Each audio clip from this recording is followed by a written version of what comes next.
সুন্নাতকে বিলীন করে দিতেছি, নবীর দ্বীনকে বিলীন করে দিতেছি। আফসোস লাগে মুসলমান, নবীর দ্বীনকে কিভাবে মজবুত করা যায়, নবীর দ্বীনকে কিভাবে প্রতিষ্ঠা করা যায়, এই চিন্তা ভাবনা আমরা মুসলমানের ভিতরে নাই।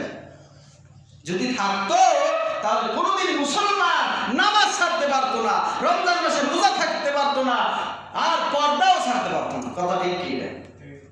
আফসোস লাগে মুসলমান, আফসোস লাগে। এই জন্য বলি সবসময় নামাজ পড়েন, নামাজ পড়েন। নামাজ কি আমার বাপ দাদার নাকি? হুকুম কার? আল্লাহর হুকুম। দৈনন্দিন 5 ওয়াক্ত নামাজ জামাতে শহীদ পড়েন। হ্যাঁ, জামাতে পড়তে পারেন না, বুড়ো মানুষ আইতে পারেন না, ঘরে বসে পড়েন। কোনো কাজে আটকে আছেন, ঘরে বসে পড়েন। নামাজ বাদ দেওয়া যাবে না, নামাজ বাদ দেওয়া যাবে না। কাম করতেছেন, কাম কাদা অবস্থায়, কাদা অবস্থা আপনার পুরো জমিনকে আল্লাহ তাআলা পবিত্র করে দিয়েছে। যেই জায়গায় বৈশাখটা কাম চালিয়েছেন, নামাজ পড়েন, সমস্যা নেই। আপনার খেয়াল আছে মৃত্যু এখন আপনার নিকটে, পানিতে ডুবতেছেন, খেয়াল আছে আসরের আযান হয়েছে বা মাগরিবের আযান হয়েছে, ওই অবস্থায় আপনি নামাজ পড়েন।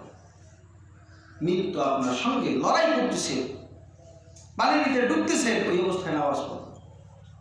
নামাজ পড়তে চাইলে আর একটা কি করি, এই জুমার ফরজ পড়ার পর শেষ, জুমার ফরজ পড়ার পরই কয় নামাজ আর শেষ। এই যুবকরা দৌড়ে বেশি না,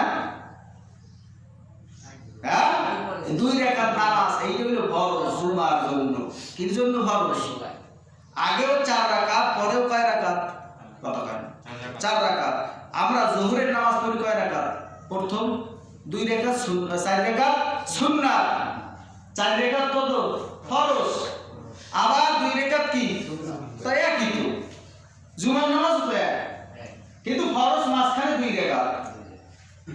এই যে ফরজ ঠেকানোর জন্য এই সুন্নাত গুলো রাখছে। কথা বলে আমরা যদি গাছ লাগাই না, তাহলে নেট ব্যবহার করি। কি ব্যবহার করি? নেট ব্যবহার করি। আর ফরজ যদি একটা গাছটি হয়ে যায়, সুন্নাত দিয়ে পূরণ করে, সুন্নাত দিয়ে কি করে? পূরণ করে। তা যুবক ভাইকে সুন্নাত পড়া যাবে না? যাবে? ছাড়া যাইবে?